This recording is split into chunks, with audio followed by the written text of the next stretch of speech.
கந்தன் என்பார், கதிர்வேல சுவாமி என்பார், சேனாதிபதி என்பார், கதிர்வேலன் என்பார்,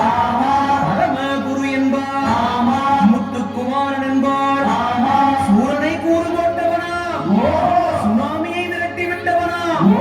யோகர் கொடுத்த பொக்கிஷமா, பஞ்சாமிர்த பிரியனா, குமலை சுவாமியா, அப்படிப்பட்ட முருகனவன் ரொம்ப சின்னவனா, சுவாமி சின்ன சின்ன